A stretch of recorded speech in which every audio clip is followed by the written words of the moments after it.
근로감독 및 자율점검 핵심 실무에 관해서 강의할 공인노사 김경호입니다. 반갑습니다.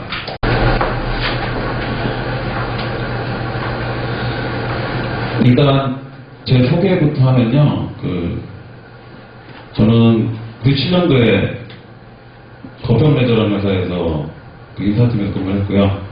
그리고 회사 그만두고 지휘컴퍼니라고 이제 벤처기업 가서 회계팀에서 근무를 했습니다.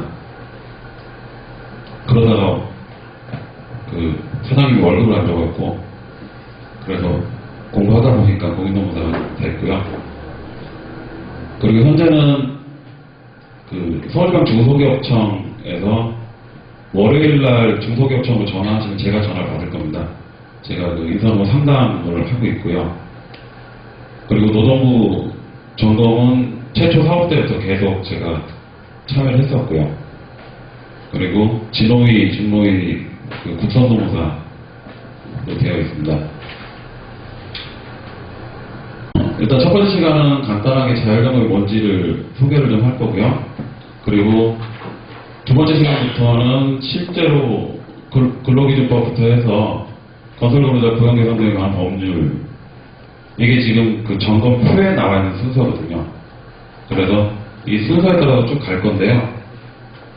이 근로감독, 그러니까 자율점검에서 대다수가 이제 근로기준법과 관련돼 있는데요. 그게 일단 거의 70~80%를 차지합니다. 그래서 기본적으로 근로기준법, 그리고 옛날에 퇴직금 조항이 34조의 근로기준법이 있었죠. 근로자 퇴직금 보장법, 그리고 관련된 최저임금법. 실제로 자율점검을 하거나 근로감독 하더라도 이 세 가지를 가장 많이 봅니다. 이걸 왜 많이 보는지는 좀 더 설명을 좀 드릴게요. 그래서 최저임금법 보고 남녀공학 평등과 일가정 양육 지원에 관한 법률. 말이 좀 굉장히 길어져요. 옛날에는 남녀공학 평등법이었거든요. 이 시대에 따라서 법 내용도 변하기도 하고요. 법령도 계속 변하죠. 고령자 고용 촉진법도 고용상 연령차별 금지 및 이렇게 붙어서 또 변했고요. 그리고 근참법으로는 이제 근로자 참여 협력 증진에 관한 법률, 그리고 이제 기간제법, 비정규직법이라고 보통 얘기를 하죠. 파견법까지 같이 포함해서요. 그리고 이제 건설근로자 고용 개선 등에 관한 법률. 나중에 보시면 아시겠지만 제일 끝에 있는 제일 끝에 있는 요건 항목이 2개 정도뿐이 없어요. 체크할 게. 그럼 본격적으로 이제 강의를 들어가면서요.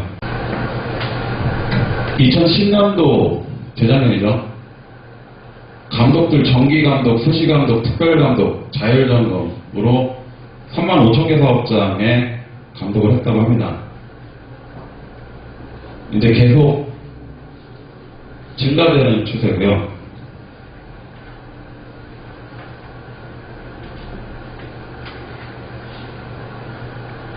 감독을 주로 했던 데가 어디냐면 5대 취약계층이라고 얘기하는 비정규직 많은 곳, 연소자 있는 곳, 여성, 장애인, 외국인이 있는 사업장들, 이런 곳은 사회적 취약계층들을 보호해야 된다는, 아까 법률에서도 이런 분들 보호하기 위해서 법률이 굉장히 많거든요.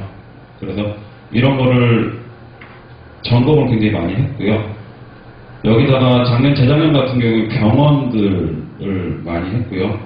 그리고 최저임금 위반되는 사업장, 건설사업장, 3대 중점 사업장, 그래서 근로감독을 많이 한 사업장들입니다. 35,000개 중에서 지금 70.3%가 법률 위반 사항이 나왔고요. 그 중에서 대부분은 다 시정을 했습니다. 그리고 미시정하고 사업 처리된 거는 685건. 이제 쭉 뒤로 넘어가면서 어떤 게 이제 사업 처리인지는 이제 계속 교양에서 나오는데요.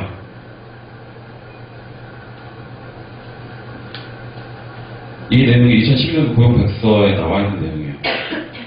여기 보시면은 70.3% 라고 나와서 10개 중에 7개는 법률 위반이 있다라고 점검이 됐습니다.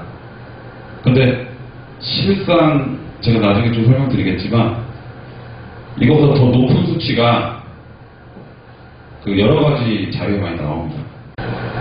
이렇게 있는 것 중에서 주목할 만한 것이 이제 이런 내용이 있는데요. 이 문제를 마치면 제가 쓴 책 하나 드릴게요. 이 중에서 돈이 없어서 임금체불 된 퍼센테이지가 몇 퍼센트 정도 될까요? 회사에 돈이 없어서 체불임금이다.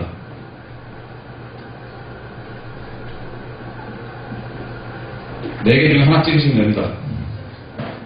몇 프로? 5.7%는 아닙니다. 22.6%. 예, 맞습니다. 여기 보시면 38.3%가 법 해석 및 착오로 인한 체불이라고 나오고요. 그리고 노사갈등에 일어나는 체불. 그리고 22.6%가 일시적 자금난, 돈이 없어서 실제 체불되는 거는 22.6%가 안 된답니다. 나머지 70% 정도가 법 해석 및 착오, 논쟁에 따라서 발생되는 체불액들이에요. 근로감독을 근로조건 자율적으로 하는 이유가 여기에 있습니다. 체불의 원인을 보면 써있다시피 초과근로수당을 안 줬다, 퇴직금을 중간정산했는데 안 했다, 이런 내용들도 있고요. 만돈 적자로는 체불이랑 그 다음에 일시적 자금난으로 합쳐 두 개는 30%가 안 됩니다. 국가에서 볼 때는 이렇게 체불이 생기는 것 자체가 우리 법률로 봐서는 이제 근로기준법이나 최저임금 위반이다 라고 해서 형사처벌을 하고 어찌 보면 과태료 내지 벌금을 징수할 수 있는 부분이긴 하지만, 그리고 또 반대 직원들, 근로자들 입장에서는 본인들의 권리이기도 합니다. 근데 이런 것들이 단지 해석 및 착오로 인해서 발생된다는 거죠. 그래서 이런 것들을 좀 막아야겠다라는 것들에 대한 생각이 좀 많이 있는 것 같아요. 그래서 취약사업장 근로개선 지원사업이라는 거를 국가에서는 실시를 하고 있는 거고요. 근데 여기 보시면 이 사업은 근로감독관 직무 규정 25조에 따라서 실시하는 거고요. 사업장 스스로 법정 근로조건 준수 여부를 점검하고 위반 사항을 개선하도록 노동관계 전문가의 서비스를 지원하는 사업을 말합니다. 라고 했어요. 근로조건 자율점검은 말 그대로 사업장이 스스로 점검하고 그걸 고칠 수 있게끔 기회를 준다라고 노동부는 표현을 해요. 대상사업장은 좀 이따 나오겠지만, 그래서 이름 자체는 취약사업장 근로개선 지원사업. 오늘 제가 강의를 쭉 할 때 근로감독하고 근로조건 자율점검 두 가지 중에서 근로조건 자율점검 쪽을 계속 말씀드릴 건데요. 점검표는 똑같습니다. 근로감독할 때 점검하는 표랑 자율점검할 때 점검하는 표가 똑같아요.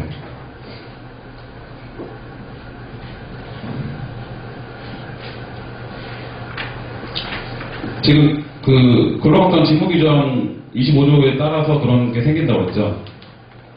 고용노동부 홈페이지에 들어가서 이제 근로감독 직무규정이라고 쳐보시면 이런 식으로 10개 정도가 나오더라고요. 근데 보시다시피 근로감독관 직무규정 자체도 1년에 한 번씩 계속 바뀌어요. 그러니까 올해도 1월 1일부터 법 바뀌어 시행하는 거 있죠. 좀 설명드릴 거고요. 그리고 2월 2일 날 또 국회에서 개정돼갖고 8월 2일부터 또 시행하는 법들이 따로 있죠. 그래서 그 법 개정될 때마다 근로감독 직무규정도 계속 바뀌게 되어 있습니다.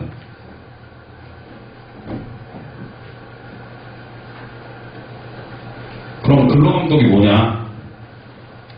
사업장 근로감독의 정의. 사업장 근로감독은 감독 간의 근로조건의 기준을 확보하기 위해서 사업장을 점검하는 게 근로감독이에요, 원래.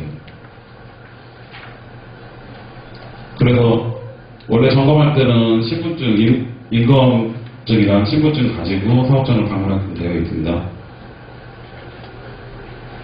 그래서 법 위반 사항을 시정하도록 하거나 행정처분 또는 사법처리하는 일련의 과정.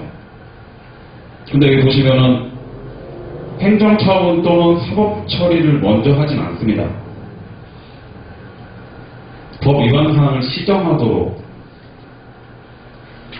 여러분들 교재에는 그 시정 기간이 안 나왔는데 제가 이제 쭉 시정 기간이 좀 나갈 거거든요. 먼저 시정을 먼저 하게끔 합니다. 그런 감독이 있으니까 무조건 처벌하거나 이러진 않고요.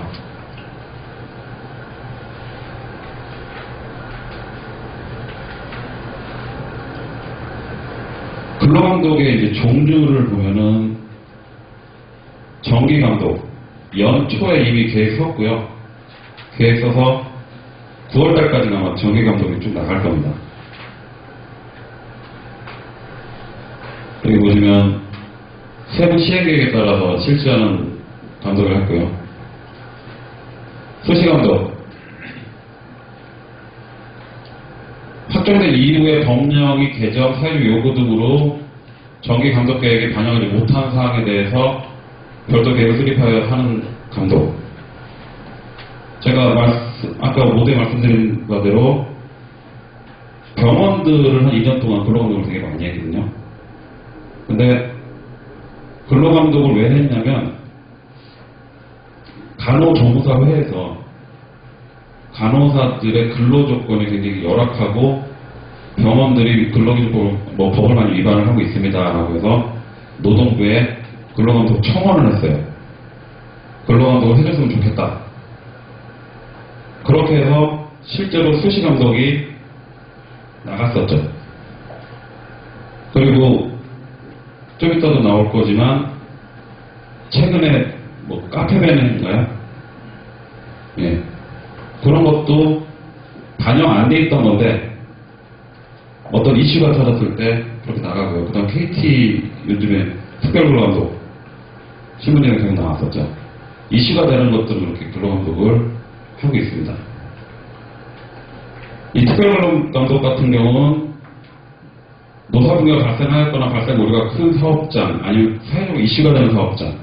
그래서 근로감독할 때는 근로감독은 2명이 보통 나가고요. 근데 특별근로감독 나가면 제가 경험했던 건 9명 나온 거 있었고요. 그리고 KT 이번에 모였을 때 18명 나가고 산업법 쪽으로 갔을 때는 더 많이 나가고 그렇게 나갑니다.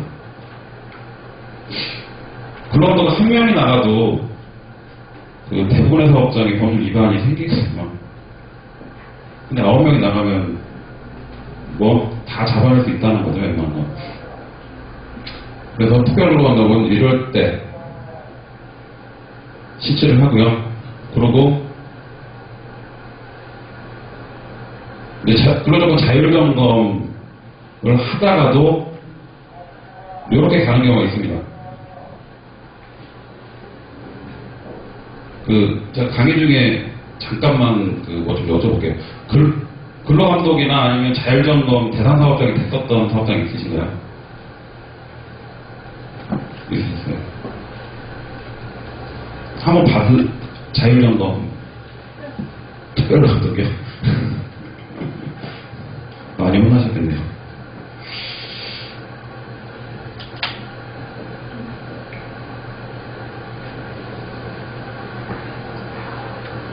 지금까지 얘기한 건 노동분할하는 근로감독을 얘기한 거고요.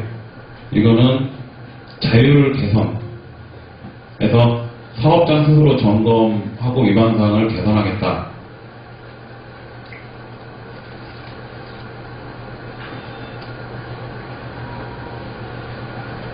사업장 근로감독. 근데 보면 필요한 경우 근로조건 자율개선 사업장에 대해서 사업장 근로감독을 실시할 수 있다. 뒤에 이제 체계도가 나올 거지만 자율점검을 뭐 거부한다든지 등등을 하면 근로감독이 또 실제로 나가게 되어 있습니다. 규정상.